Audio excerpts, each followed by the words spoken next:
If you listen to the president and his campaign minions spin the so-called drop in the national unemployment rate, you'd think we were in the midst of a great economic expansion.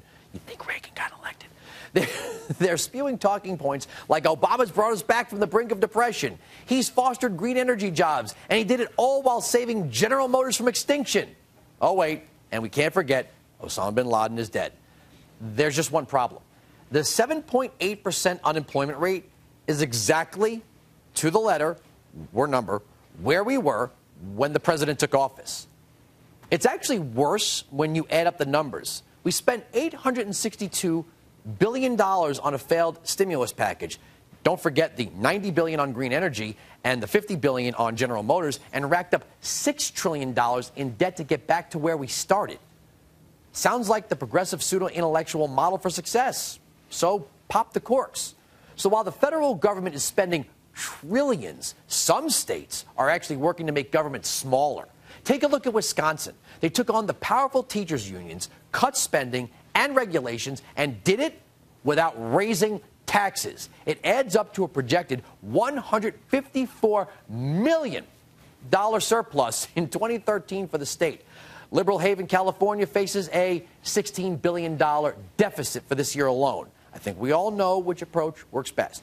In Wisconsin's case, the state declared itself open for business and has a former small business owner helping lead the way on job creation. Let me welcome on Republican Lieutenant Governor of Wisconsin for her first appearance, Rebecca Kleefisch. How you doing, Lieutenant Governor?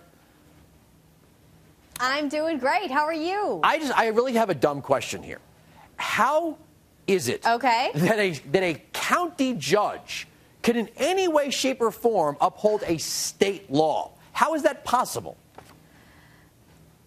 Well, just like many states around the country, we have a judicial system that has its fair checks and balances on the other branches of government.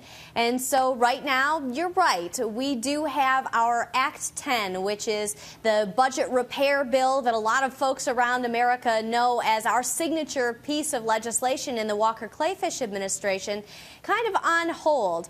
Right now, what we're looking at is a liberal Dane County judge, that's the seat of government right here in the great state of Wisconsin, who issued an opinion saying that Act 10 was unconstitutional. Well, we know that the will of Wisconsin will not be steamrolled by just one judge, and we know that Act 10 is constitutional and that it has saved Wisconsin state and local governments more than $1 billion this year alone. We're tremendously proud of the reforms that have actually lowered taxes in our state for the first time in 12 years and allowed us to close a $3.6 billion budget gap without raising taxes.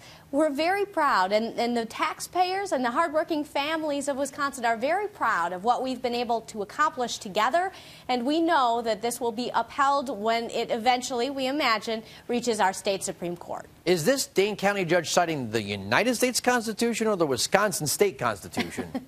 I'm just trying to figure this out. He's citing the state Constitution. Okay, but even still in the supremacy, Constitution, but I will tell you. Pardon? I was just going to say, in the order of supremacy, wouldn't the state trump the county in all matters of business?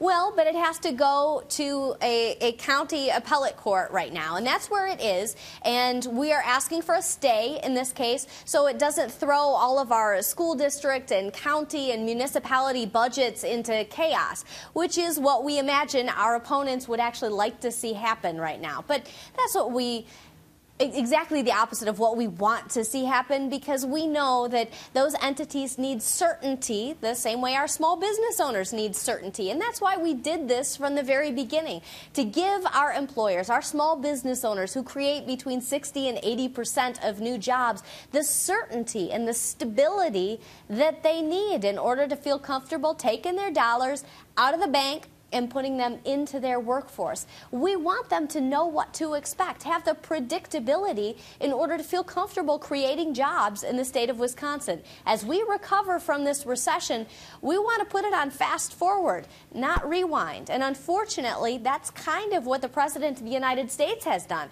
He had an opportunity 4 years ago to press fast forward on an economic recovery. Instead, we pressed rewind, and we are not doing well nationwide. In Wisconsin, however, we're starting to recover, and it feels good.